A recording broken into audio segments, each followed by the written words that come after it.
I'm only here for God. Last line.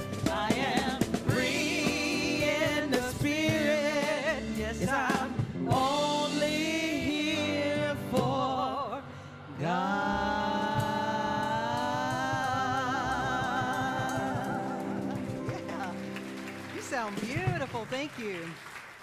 You may be seated. Welcome this morning. You are absolutely beautiful. We have our full Sunday school program at the 11 o'clock service. We have nursery and toddler care at both services, but we have our youth program now. So if we have any children, teens, youth, babies, anyone that's not yet in the back area and you'd like to be a part of this program, we're going to invite you to head on over. As we rub our hands together, let us just love our young people, and to those who are already in the back and those who are trying to sneak and get away from Richard, to our young people, we love you, we bless you, we appreciate you, and we behold the divinity in you. Have a wonderful Sunday school program this morning. We'd also like to acknowledge any of you that may be here for the first time or the first time in a long time. We have a connections card that we'll simply extend to you if you raise your hand. If you raise your hand and hold it up just a moment, it'll allow us to find you, or Unity folks, as some of you are doing in the most loving way, point to those new people and we'll get a card to them. Attached to this card is a red heart. And if you attach that red heart to you, we'll be able to more easily recognize you and make ourselves available to welcome you and answer any questions you may have. We do have a little welcome table, a booth outside where you can drop these cards off. You can pick up packets of information about the spiritual community or just stop with your questions and comments. Also, I ask you to just turn back a minute and wave at our live streamers. We want to thank those that are joining us right now and those that will be joining us in the future online. So wherever you are, as part of our expanded community or right here, let us welcome each and every one today. We love you. We bless you. We appreciate you. And we behold the divinity in you. Thank you for that. Some exciting things coming up. Just to let you know, next Sunday, in honor of the 4th of July, we're going to be having even a little more music. So if you think you could stand that, come on out, and we're going to really have a wonderful time next Sunday. I also announced last Sunday that our church had recently won an award. I was at the annual Unity's People's Convention, a conference, and we'll actually be presented the award next Sunday, but I wanted to go ahead and share that with you as kind of a sneak peek and a thank you to let you know we are one of, I think, 3 churches in all of the Unity churches who, for the 3rd year in a row, we have won a Green Star Award. And so I want to thank our Earth Care team and all of you. Later today, when we have potluck and we have real plates and real napkins, and when you go in the bathroom and you see there's hand dryers and you have tips in the e-news, it's because we are really committed to being stewards of our earth. And so give yourself a hand for that and our team for that. So thank you. Thank you for that. We've also got some exciting things coming up. This is our 70th year. Can you believe that Unity, that knows itself as Unity of the Blue Ridge today? It's gone through a few different names, but Unity of the Blue Ridge is going to be 70 years old this year. And so this fall and this winter, we're going to be celebrating some exciting stuff. Ricky Byers-Beckwith, who just wrote that song, I Release and I Let Go, she's going to be here with us in September, and that's just the tip of the iceberg. So next Sunday, we'll have an insert in the bulletin with more information, but also asking all of you how you'd like to get involved and help us celebrate that. So good things ahead. Reverend Laura Collins is our minister, our associate minister. She works with our prayer and care, with our youth, with so many different things. Would you show her our love and appreciation? Thank you.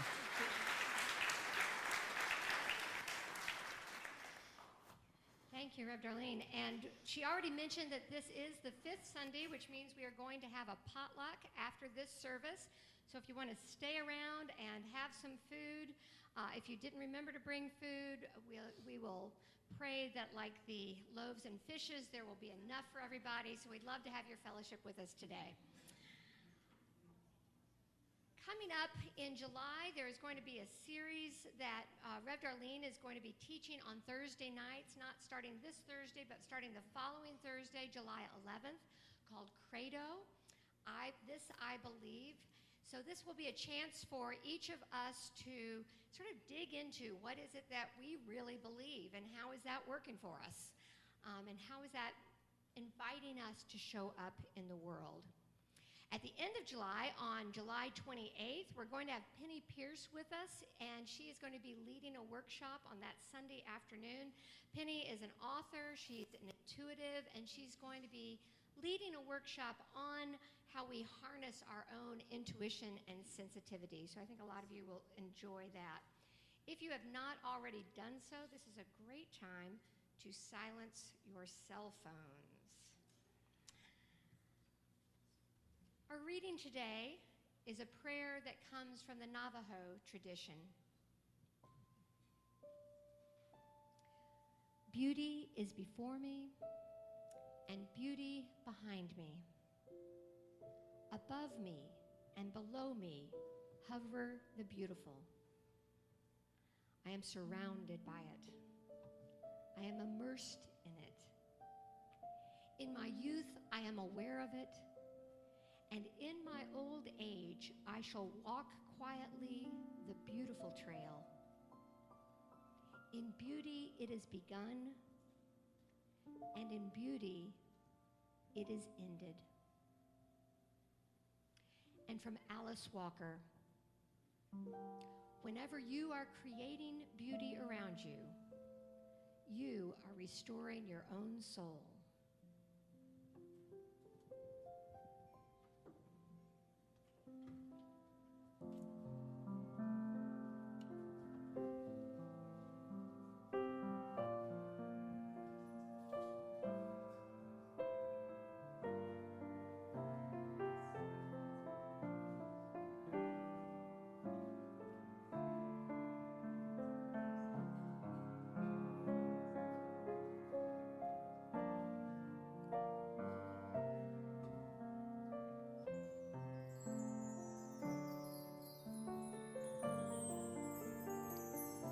I see trees are green,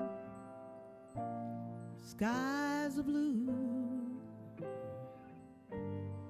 bright blessed day in the dark sacred night, and I think to myself, what a wonderful world.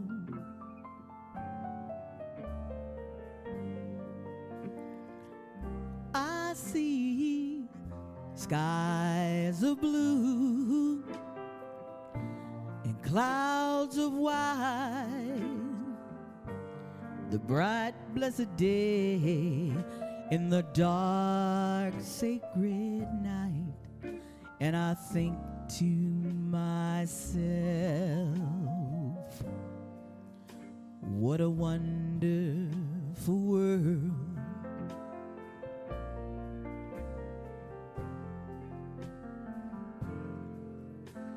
The colors of the rainbow, so pretty in the sky, are also on the faces of people going by. I see friends shaking hands, saying, how do you do? They're really saying, I love you. I hear babies cry, I watch them grow. They'll learn so much more than I'll ever know. And I think to myself, what a wonderful world.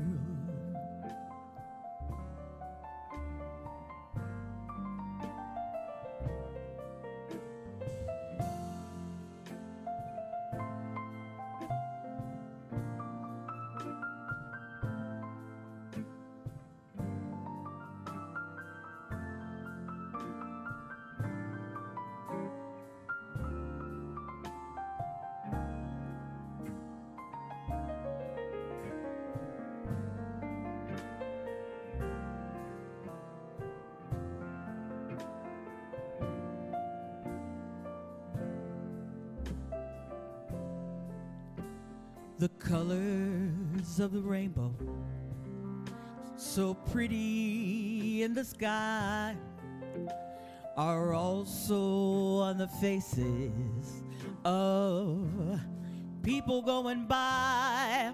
I see friends shaking hands, saying, how do you do? They're really saying, I love you.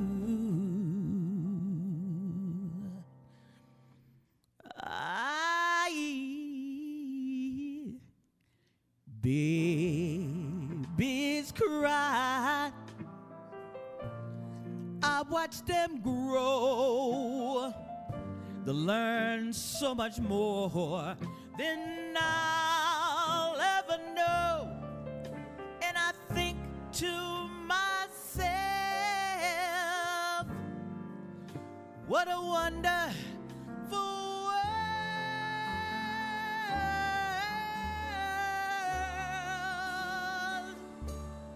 I think to myself,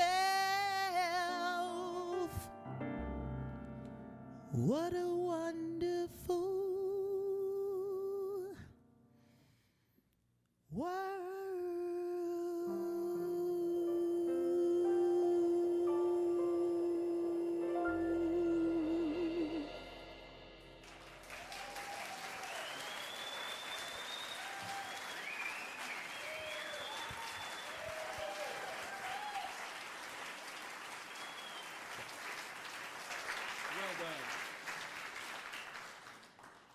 Wow, doesn't that song just transport you somewhere?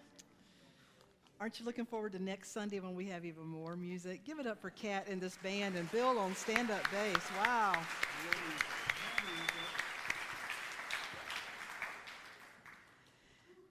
You know, that song is kind of an anthem for warm and fuzzies, right?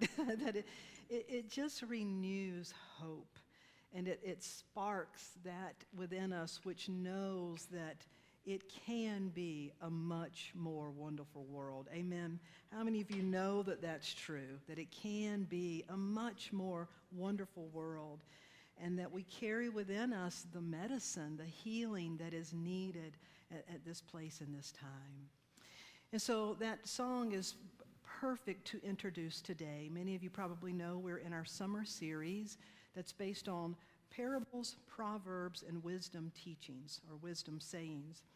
And the thing about a parable or a proverb or a wisdom saying is if you find one, it typically will show up, at least the idea will come from many different sources. And it has a surface meaning, but the surface is only the surface. It's the kind of thing that you're meant to chew on and it chews on you. That it takes you, it's like a point of entry that takes you inside of yourself and really inside of your own potential. And so it is today. We're going to share a wisdom saying in just a few minutes. Not quite yet. We'll share a wisdom saying in just a few minutes. But I want to share with you a story first that sets this up. It's a story about a woman who was going on a trip to Rome, and so she wanted to get her hair cut, and so she went to a new stylist to get a haircut before she went out of town. And she mentioned to the hairstylist that she was going to be going to Rome, and the hairstylist said, Rome? Why would anyone want to go there? It's crowded and dirty. Why? You're crazy to go to Rome. So how are you getting there? And the woman said, well, we're taking Delta Airlines. She said, Delta. A terrible airline. The planes are old, their flight attendants are ugly, and they're always late. She said, so where are you staying in Rome? And the woman said, well, we'll be at the Downtown International Marriott. Oh, that's a dump. It's the worst hotel in the world. The rooms are small, the service is slow, they're overpriced. What are you going to do when you get there? She said, well, we're going to have a good time, but we're also going to the Vatican, and we hope to see the Pope. She laughed out loud. See the Pope? You and a million other people. If you see him, he's going to be the size of an ant. He's not going to know who you are. So she got her hair cut by that person. A month later, she runs into this hairstylist, and the stylist stops her and says, hey, how was that trip to Rome? And she said, it was wonderful. Not only were we on one of Delta's brand new planes, but they were full, and so we got bumped up to first class. It was wonderful. And that hotel, when we got to the hotel, they had just undergone a major renovation, and it too was sold out, and so we got bumped up to a suite. It was really, really nice. And the stylist said, well, I know you didn't see the Pope. And she said, oh, but that's the best part. The day we went to see the Pope, she said, a Swiss guard tapped me on my shoulder and said that the Pope likes to see just about a half dozen people, and would I come into this room to be one? And she said, so I went into the room with just a few people, and I couldn't believe it. Within 5 minutes, the Pope walked in, and he touched me, and I knelt down, and he bent over and whispered something in my ear. And the stylist said, really? What did he say? And the Pope said, where'd you get that terrible haircut?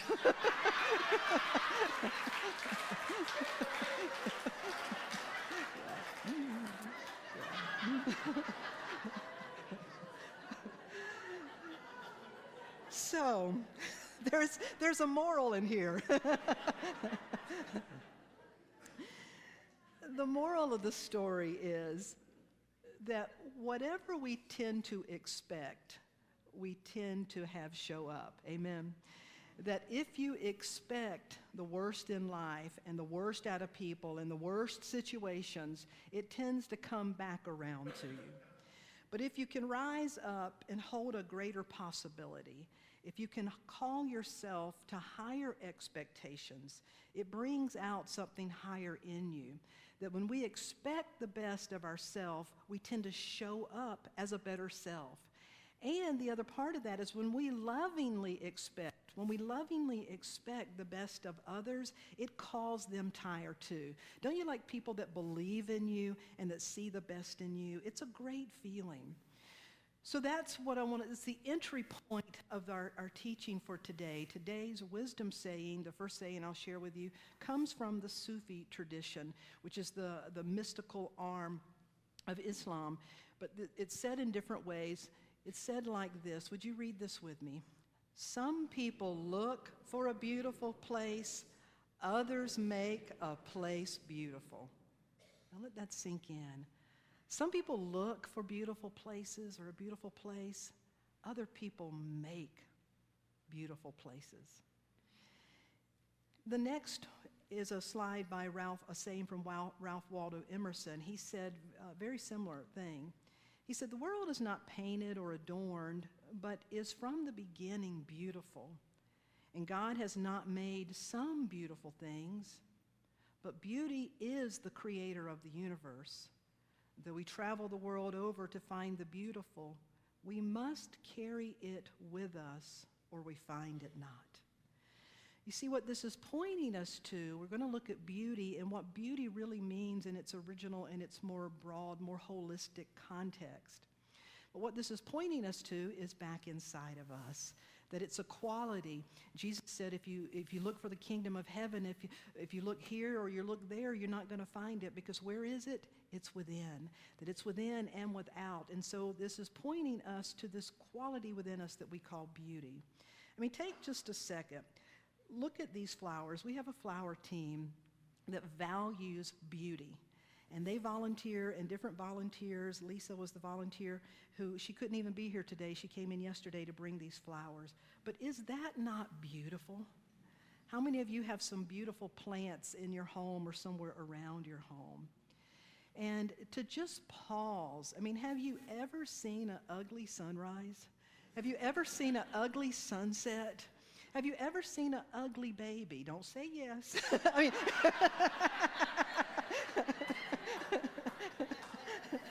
there is beauty in these things, beauty. My brother and sister-in-law were visiting last week, and my brother grew up on eastern North Carolina like I did, but he lives all over the place. But he and his wife came in from New England, and it's a wonder we didn't get tailgated a few times, because they're both photographers, and we're on the parkway, and a couple of times they say, stop! And I'm thinking, what? And they're like, wait a minute, it's so beautiful. Stop, stop. When I lived on Maui, on any given day, there's 40 to 45,000 tourists. And you can't even hardly drive because people are stopping every few feet because it's breathtakingly beautiful. I mean, nature is beautiful. If you look at a leaf, if you look at a flower, if you really study these things, I mean, that is absolutely gorgeous. Someone told me after the first service, they said this past week they were out at Biltmore and they had falcons, that they were working with falcons all week, and they said they were just, it was breathtaking to see the beauty in that particular bird. And so nature is a great teacher of beauty. And that's why when we really begin to understand what beauty is, it's not the same thing as what we consider pretty or attractive. Now, pretty and attractive can be beautiful, but pretty and attractive are not always beautiful. Have you ever met a person and on the surface they were pretty or attractive or handsome, and the minute they opened their mouth it was not so much? That is like, that's not beautiful that I'm experiencing here. So, and there are things in the Japanese culture, there's something called wabi-sabi. It's the gift of imperfection. In the Japanese culture, it's believed that once something is broken and put back together, that it's that beautiful coming back together that makes it even more beautiful. So it's finding beauty. How many of you have been broken down in your life? How many of you have had some things just knock your feet out from under you? And how many of you, through that, have connected with something more beautiful? That there's a quality there's a redemptive quality that is more beautiful that will grow us. Now, when we're what I call going through the goo, you know, the caterpillar has to go through the goo to become a butterfly, amen? And when you're going through the goo, it ain't so pretty. It doesn't look beautiful, but there's beauty that comes through all of those things. That's why the Bible says God, the Creator, has made everything beautiful in its time. That when you hold out and see the holistic nature of it, beauty is there to heal us.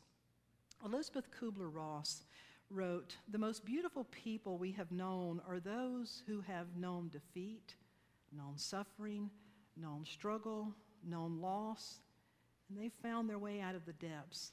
Those persons have an appreciation, a sensitivity, and an understanding of life that fills them with compassion and gentleness and deep loving concern. Beautiful people do not just happen." Isn't that true? That beauty is something we excavate. It's a deeper dimension of our being. We could say that beauty is a manifestation of love, and if God is love, beauty is a manifestation of God. I wrote this about beauty. True beauty is the reflection of our Creator, the one life source. When we encounter authentic and beauty, it inspires us. It lifts our spirit. It literally helps us feel better. How many of you have been out in nature in beauty and it literally makes you feel better? It always will.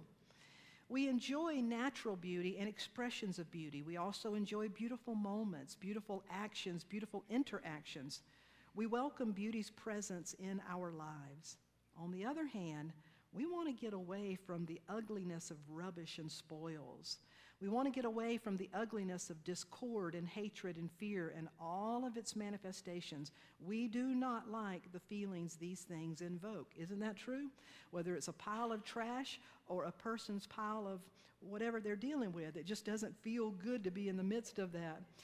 So this shows us something about our true nature. Beauty inspires us, it lifts us, and it reminds us of who we are. And beauty is radiance. We're at home. Poet Kathleen Ryan said, "Beauty causes the soul to swell, while ugliness causes the soul to shrink." Ugly behavior, ugliness of attitudes, that hatred is what we're talking about. So beauty. If we look at beauty back in the Greek definition, beauty and goodness were intertwined. They basically meant the same thing. If you trace it back even further, well, you come to understand that beauty in its origin was considered the trinity of being, that truth and goodness and beauty were seen as three faces of God. God, all that is. They would say that God is not beautiful and good and truth, but that God is truth, God is beauty, God is goodness. That which we call God, all that is, we experience it, we encounter it when we encounter truth and goodness and beauty. So to really dive into this, we have to understand that when we talk about beauty, we're also talking about truth and goodness, that they're all one and the same. And any of these qualities, if you want to look at them differently, truth, beauty, and goodness, any of these individual qualities, when they fulfill when you're really living them out, you can't help but be living the other ones out. For example, for what use is truth unless it is used in the service of goodness and beauty? What point is there to beauty that does not reflect goodness and truth? And how can there be any goodness that is not at one with truth and beauty? And so each in their perfection create a sense of wholeness within us. And we'll talk about at the very end that when all of these things are working together in our lives, they bring out the essence. Because if they are God, if they are the essence of what we're made of, as we really begin to align ourselves and work with truth and beauty and wholeness, there's something else. There's another quality that kicks in that we'll look at again at the very end. And so realizing that anytime you can pause and encounter beauty, truth, or goodness, begin to think about that as you are encountering the divine, you're encountering the sacred. And the ancients, when they looked at these things as truth, beauty, and goodness, they called them transcendentals. As anyone, if you grew up in a Catholic church, you may have been familiar with that. But they called it transcendentals because they believed that they transcended the situation. They transcend just our physical body, that they exist between heaven and earth, that truth and beauty and goodness are how we bring God to earth. And so as you go back to that original phrase, would you show us this again, that, some people look for a beautiful place, other people make places beautiful. It means that other people are so connected with the truth and the beauty and the goodness that is inside of them that wherever you go, there is truth, there is beauty, there is goodness. So how many of you would agree that our world could use a nice dose of truth and beauty and goodness? Yeah, that we could use that. And it means that for such a time of this, as the Native Americans teach us, we are the medicine carriers. Jesus said the kingdom of heaven is within you. The Native Americans say the medicine is within you. They're saying the same thing, that whatever our world needs, it's up to us to excavate it and bring it out and to show up as that. So how do we do that? When we begin to encounter truth and beauty and goodness, the first thing, the really important thing, is to expect it. Just like the humorous story I used at the beginning, the hairdresser, if you just constantly expect bad things, well, bad things are going to come back to you. And this is not a surface positive thinking message. It goes much deeper than that. But it carries the weight of our intentions and how we show up. It holds ourselves accountable for setting the environment. I believe it was Dr. Martin Luther King that said, some people are like thermometers. All they do is read the temperature of the room. And whatever the temperature of the room is, they just fall in line with that. He said, our world needs a lot more people who are like thermostats. They set the temperature for the room. That they set the temperature, they set the space, they set the environment, and other things entrain to that.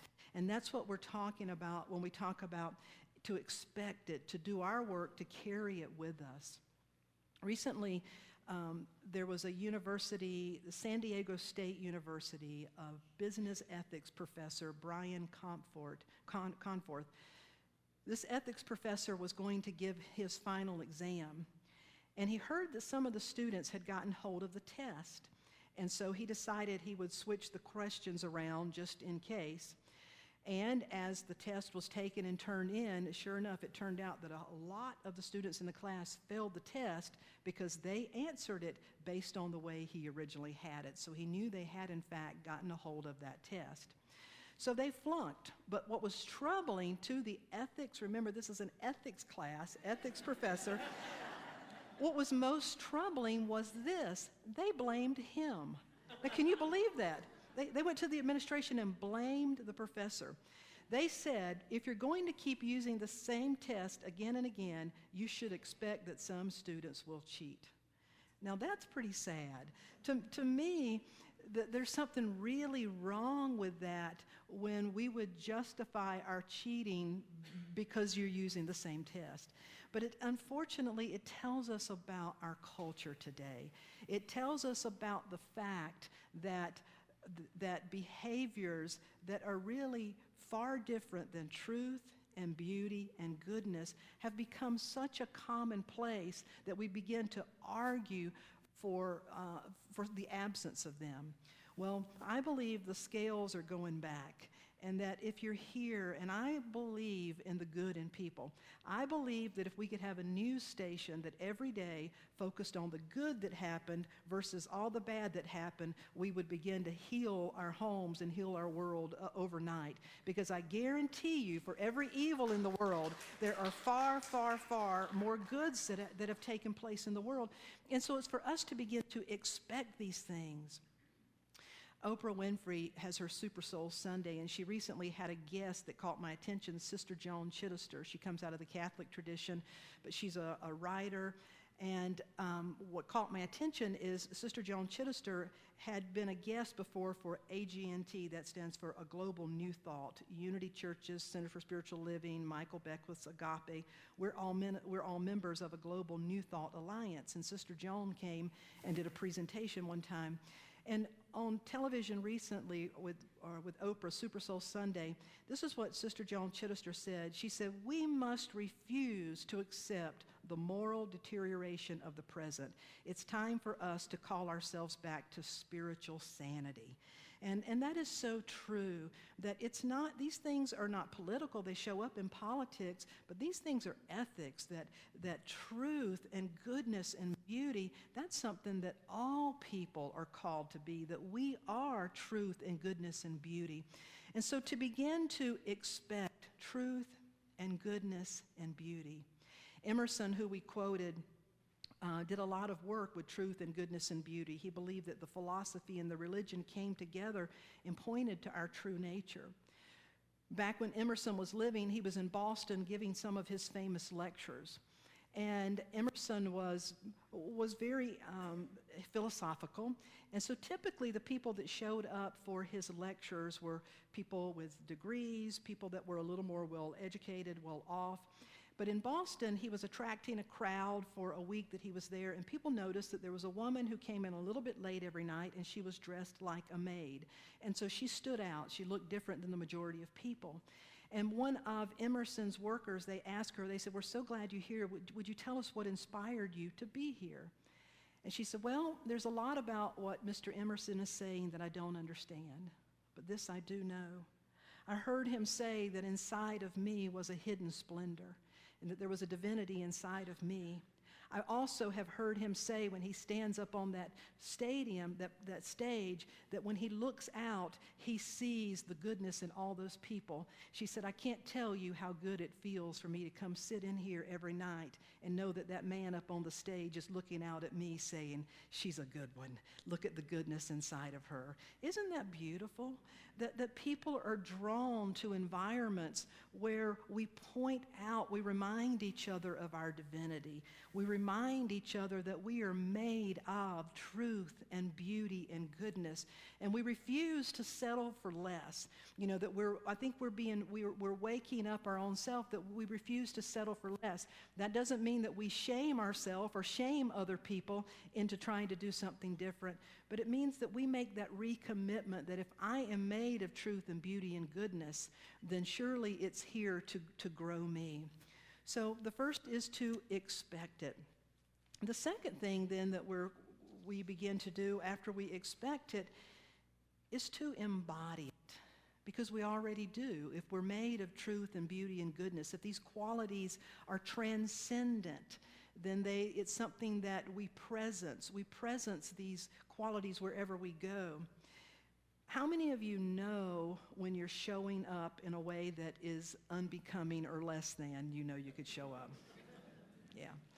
There's a funny story about, Mae West was a rowdy character, and there's a funny story about her where somebody said, "My goodness, Mae, That is a beautiful strand of pearls you are wearing. Where did you get those?" And Mae West said, "Never mind that, but goodness had nothing to do with it." she was truthful. Well, the goal is to have all three of them working together, truth and goodness and beauty, that we're really seeking to bring out the best in ourselves and our best in one another. That was the great gift, one of the great gifts that Jesus brought as a master teacher. He came in, he was Jewish. He came into a time where the spiritual law, the religion of the time, was very much about commandments in stone. They were written do's and don'ts. The priests of the time, at the time, had tassels around the bottom of their robes with so many little things hanging, and each one of those represented a law. They were supposed to do this, don't do this, do this, don't do this. When he came along, he said, "I came to fulfill the law." He said, "Now let me be very clear. I didn't come to abolish it. I didn't come to throw it out, but there's something missing. I came to complete it, because it's not complete until it becomes an aspect of your consciousness. That, don't do this, don't do that, until we really have the heart behind it. Amen? Until we have the spirit behind it. It's the spirit behind the attention. It's the heart behind the intention. It's the consciousness that we embody." That's what he was saying. And he was basically telling us, you are truth and beauty and goodness, because that is God. And so cultivate those things within yourself. And when we cultivate those things, something begins to happen. So we begin to embody it. There's a true story about a lot of cities, downtown areas have undergone renovations. Because a lot of downtown cities, this particular downtown city, what had happened, a number of buildings and houses hadn't been rented, and they were sitting vacant, and they're sitting vacant and unattended. People had just moved in, they were doing drugs, and just all kinds of unwanted stuff had moved in. Graffiti was all over the place, and so it was starting to look unsightly and ugly. People were hanging out, gangs were hanging out, it didn't feel safe. And this particular city council said, "This is totally just out of control. We have to do something." And so they voted unanimously to invest some money and get rid of all that. And so over a period of time, that's exactly what they did. They got all the vagrants out of the abandoned buildings. They cleaned off all of the graffiti. They brought in some more law enforcement to patrol so the streets would feel a little more safe. But what happened, they said, in about 9 months, or actually a little less than 9 months, the exact same thing started showing up. More graffiti, more people moving into the buildings, more kind of seedy things happening that were not safe. And so the city council went back and they met again, and they said, what is going on? What is happening here?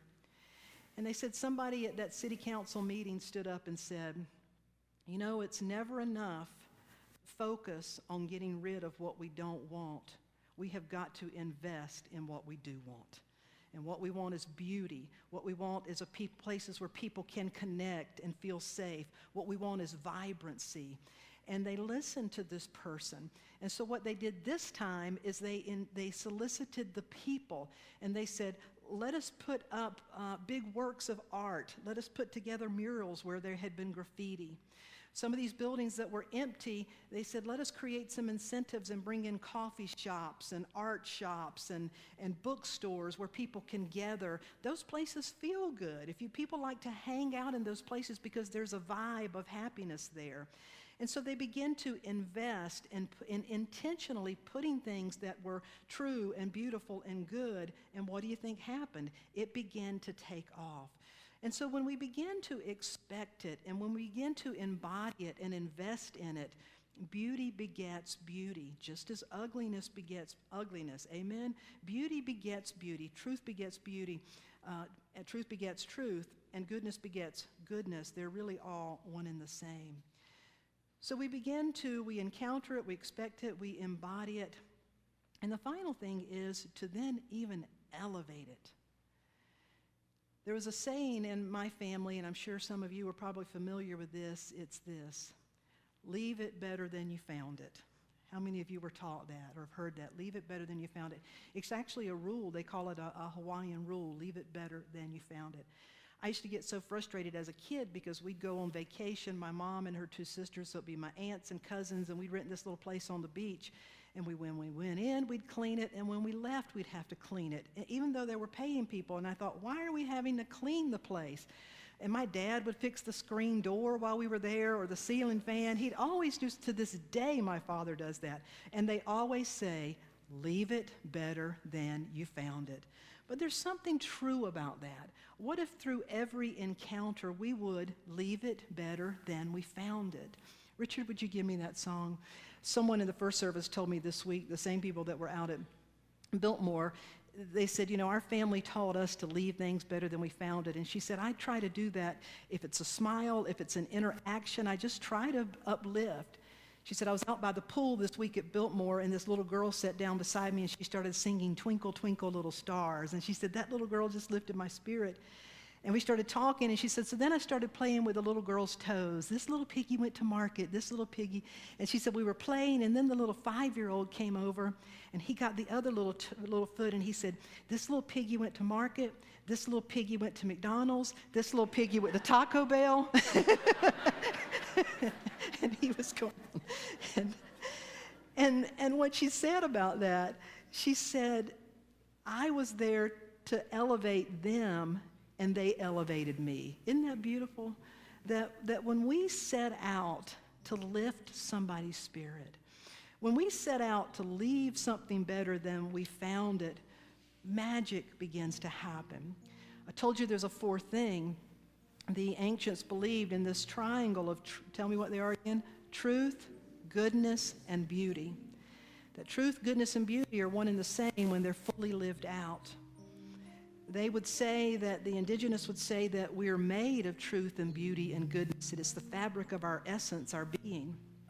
And that what happens when all of these things come together is you activate what they called a regenerative power. Isn't that beautiful? That there's a regenerative, transformative power that is activated in our lives as we aspire to truth and beauty and goodness. I believe we need to reclaim some of those ancient teachings. That's powerful. That as we activate truth and goodness and beauty, there's a redemptive power, there's a transformative power that as we elevate it, it begins to elevate us. Final true story. How many of you are familiar with Unity's Daily Word? It's a little magazine that's been around for many, many years. It's little inspirational messages. A number of years ago, a young woman named Lynn Carr, Lynn got pregnant when she was just entering high school. Because of that, her parents kicked her out and would have nothing to do with her. Finding herself on the street and pregnant, she had to drop out of school, and she started working odd and end jobs. She was doing pretty good, working different jobs until the economy kind of tanked. She was living in St. Charles, Missouri. The economy sort of tanked. By now, her son is 5 years old, and she lost her place. She lost her job. All she had was her car. She lived in her car until it was repossessed. Now, she was struggling. But she discovered the Daily Word during that time, and she began to read inspirational messages. She began to hold on to the idea that truth and beauty and goodness are a part of who I am. She had been taught as a child, make things better, leave things better than you found them. So what happened is she was couch surfing, staying with someone she met. And she was so appreciative. She didn't have a lot to offer, but she wanted to leave things better than she found them, so she made that host a cheesecake. And the host ate that cheesecake, and they said, oh my, you have a gift. That is spectacular. And she said, really, I used to make those with my grandmother. She said, I can make all different kinds. And so long story short, she showed her how she could make these fabulous cheesecakes. The host helped her connect with a restaurant owner, and in a very short period of time, this young woman was now providing cheesecakes for a restaurant. The restaurant would sell out every time, and there began to be a demand for her cheesecakes. She started to make income off of that. All the while, she's investing in herself, trying to leave things better than she found them. She was able to get her own place, and she worked up to one point where she was making 100 to 150 cheesecakes a week. She needed help. She needed help, and so she wanted to give back. She intentionally sought out women, young women who hadn't finished high school, who were struggling, who nobody else would hire. And she brought them in and used them to help her make cheesecakes. But she didn't stop there. She put up some TV screens and they'd read the Daily Word, and she was having positive motivational tapes come in. You either had to be willing to change or get out of that kitchen. You know, she's like, we're going to help ourselves here. And people began to change. It began to grow. She was able to open a little cafe. And as her business grew, she created a room where, as these young girls would come in, she would let them take a couple of hours in their day where they would go and study for their GED. She then opened the second room, which she created a little daycare, because a lot of these were young single moms. And it all began because somebody believed in her. She was inspired, but what was driving her was the true belief that we all have the capacity to leave things better than we found them. I believe our world is saying, Unity of the Blue Ridge, we need you to help leave things better than you found them. That you have some medicine in you our world needs. Wendy Craig Purcell, a Unity minister, said, we are all far more powerful and far more influential than we realize. We are all far more powerful and far more influential than we realize. I'm talking to you. Would you tell the person beside you, she's talking to you? I'm talking to you. You are far more influential and far more powerful than you realize. Every single one of us is a leader in some way. Every one of us is a teacher. And every single one of us have people who are watching us and taking note. Every one of us have people who are watching us and taking note. We have resources at our disposal to do something more with them. So this week we are invited to leave things better than we found them as we connect with the truth and the beauty within us. We encounter it, we expect it, we embody it, and we elevate it. I want us to take this deeper into a time of meditation, and so I've chosen a song that also points to this idea through a Chinese proverb, and it says it like this. When there's light in the soul, there is beauty in the person. When there's beauty in the person, there is harmony in the home. When there's harmony in the home, there is order in the nation. When there's order in the nation, there is peace in the world. You got it, sing it with me. When there's light in the soul, there is beauty in the person. When there's beauty in the person, there is harmony in the home. When there's harmony in the home, there is order in the nation. When there's order in the nation, there is peace in the world. I invite you to close your eyes. When there's light in the soul, there is beauty. There is nowhere where there is not light, because in the beginning was the light. Light is an expression of all that is. That light is the life energy behind all creation.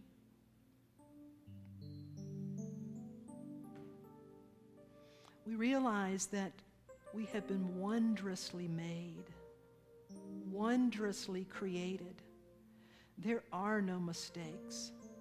For just as the flower has everything within it to fulfill its potential, you and I have everything within us to bring forth our potential.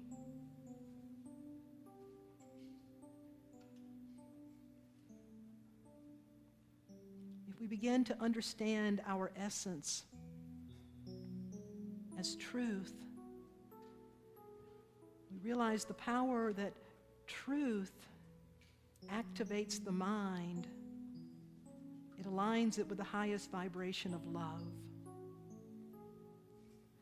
Goodness activates the will and aligns the will with the highest vibration of love. Beauty activates the heart and the soul and aligns it with the highest vibration of love. And when we align with the highest vibration of love, like a prism, the light goes in and reflects back out. It reflects back out and can be discerned as truth and beauty and goodness, and yet they are one stream of light. For what you call truth and beauty and goodness are but other ways of accessing the light and the love that you are. What you call truth and goodness and beauty are but doorways to your own divinity. And what is divinity but the truth of who you are? So notice in your world and in your life and in your attitudes where you have grown weary, where you have settled, where you have landed, and allow yourself to be lifted. For when you become willing, when you seek truth and goodness and beauty, magic happens. There is a redemptive, transformative quality that is not through your efforting, it is through your willingness. But there is a redemptive quality, a transformative quality that will make lemonade out of any lemon situation, that will find the good in the midst of whatever is happening, that will give you the strength to walk through the valley of the shadow of death, that will give you the courage to face your shadow, that will give you the courage to own those places where we've been untrue. And where there is love with that truth, that redemptive quality begins to heal and renew. Be healed and be renewed. Be born again and again and again. For you are truth and goodness and beauty. And don't ever settle for anything less.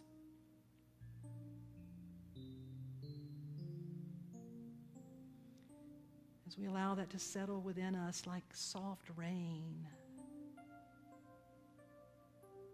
we offer up situations, names, people that we're holding in prayer, and we see them as that truth and beauty and goodness. I invite you to speak any name or any word into this sacred space.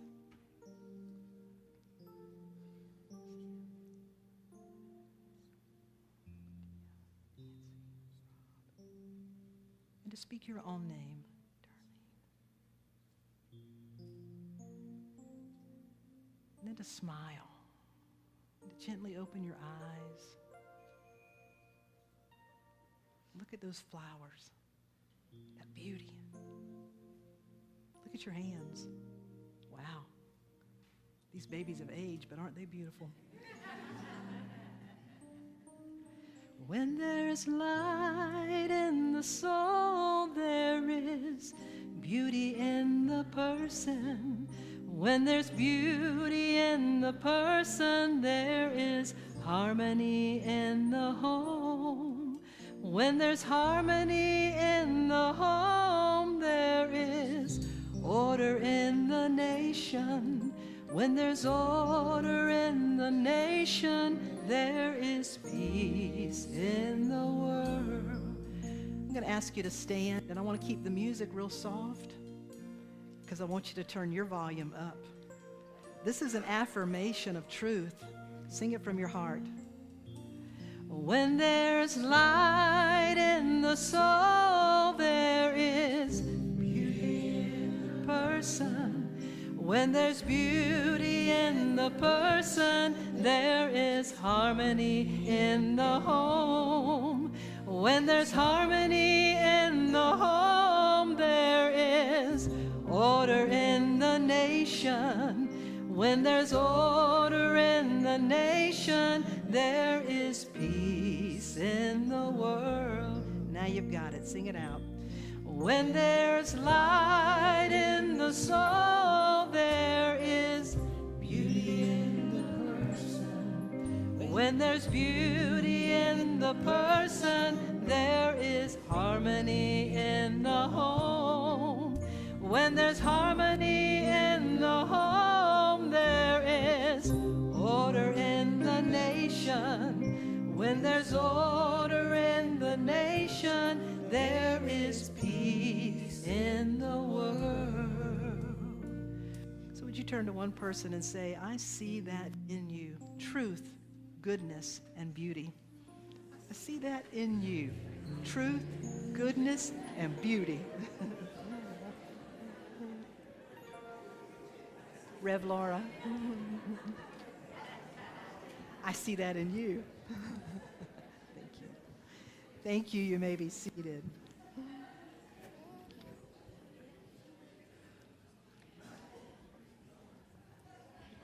There is beauty in this room, and thank you for bringing that beautiful message, truthful message, good message to us today. Thanks. So this is a time when we prepare to offer our tithes, our financial offerings, and it's a time also to meditate on what it is that we're bringing to the world, what truth, what beauty, what goodness, how are we showing up with those?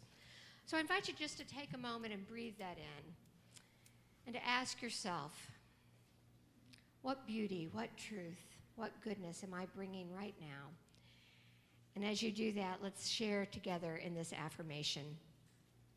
Divine love flowing through me blesses and multiplies all that I have, all that I give, all that I receive, and all that I am. I am now in perfect balance and flow with the universal tides of giving and receiving. Thank you. So it is.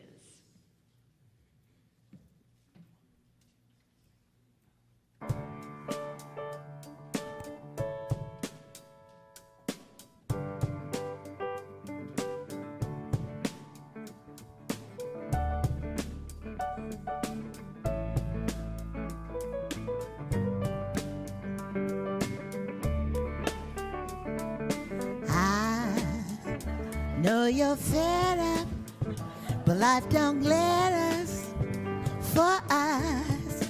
All they talk about is what's gone down, what's been messed up for us. When I look around, I see blue skies, I see butterflies for us. Listen to the sound and lose it. It's sweet music. Come dance with me. 'Cause there's beauty in the world. So much beauty in the world. Always beauty in the world. So much beauty in the world. Bring your beauty, boys and girls. 'Cause there's beauty in the world. Pick your diamond, pick your pearl. There is beauty in the world. All together now.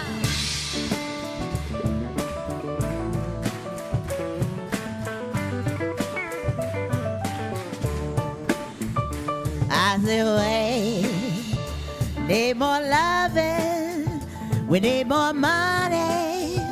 They say change is gonna come like the weather.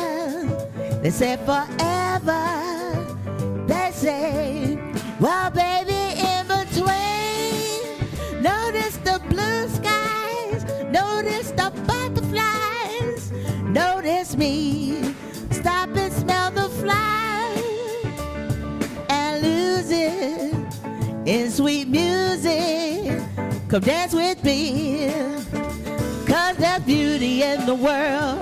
So much beauty in the world. Always beauty in the world. There is beauty in the world. Show your beauty, boys and girls. There is beauty in the world.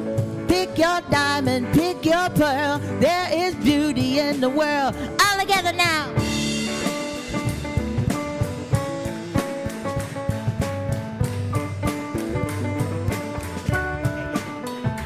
Hey, yeah. Throw your hands up in the air. Hey, yeah. Throw your hands up in the air.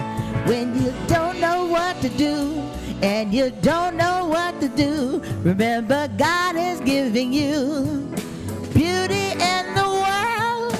Yeah, there is beauty So much beauty in the world. Sing it with me now, y'all. 'Cause there's beauty in the world. So much beauty in the world. Always beauty in the world. There is beauty in the world. Show your diamonds, pick your pearls. There is beauty in the world. There is beauty in the world. Oh, there's beauty in the world. Beauty in the world. There is beauty in the world. There is beauty in the world. All that beauty in the world. Yeah, love. Yeah, love. Hey, love. Oh, love. All together now.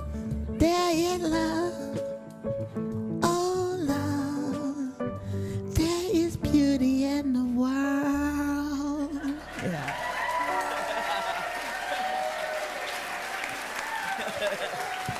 All right. Nancy Gray, everybody.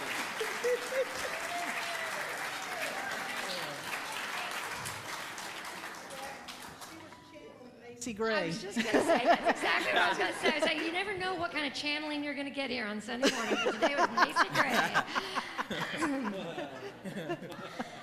Thank you, Kat. Come on up with our offerings, and we've also got our prayer chaplain who is carrying our prayer box. It sits at the back of our chapel, and every Sunday you can put your prayer concerns in there and know that they will be held in confidence by our prayer chaplains through the week. We also have prayer chaplains that are out in our prayer chapel every Sunday to pray with you. And Madeline reminds us that sacred service is also part of how we show up. And so for all of these gifts, we give our thanks. In gratitude, we bless the resources that flow through our lives and through our center. We bless the gift of prayer and our sacred connection. In gratitude, we bless our capacity to serve and make a difference with our lives. And together, we will affirm the light of God surrounds us, the love of God enfolds us, the power of God enables us, the presence of God abides with us.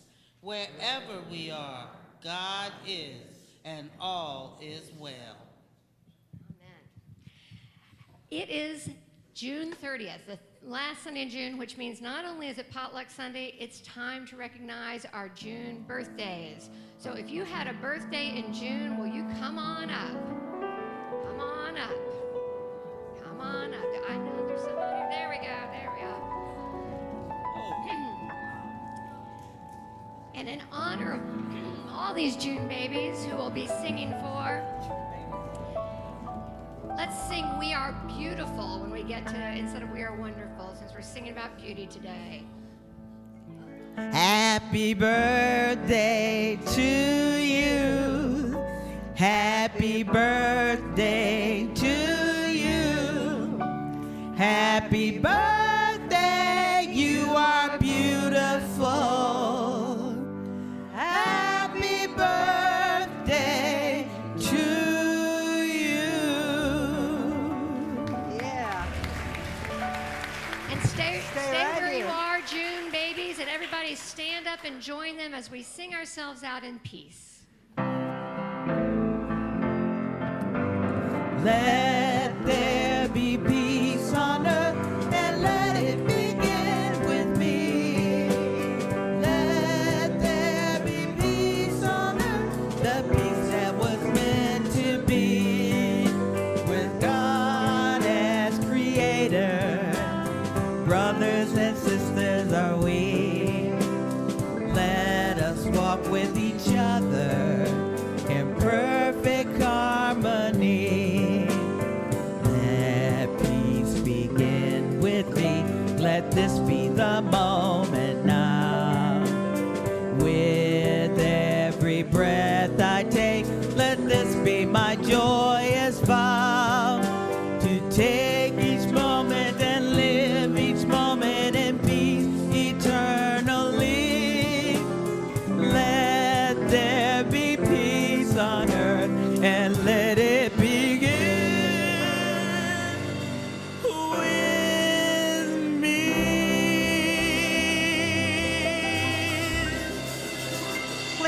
Hey, and join us for potluck. We had some extra food brought in, so even if you didn't bring anything, stay for potluck. Help us set up tables if you'd like. So see you at potluck. Fed up. Yeah, Beauty and World.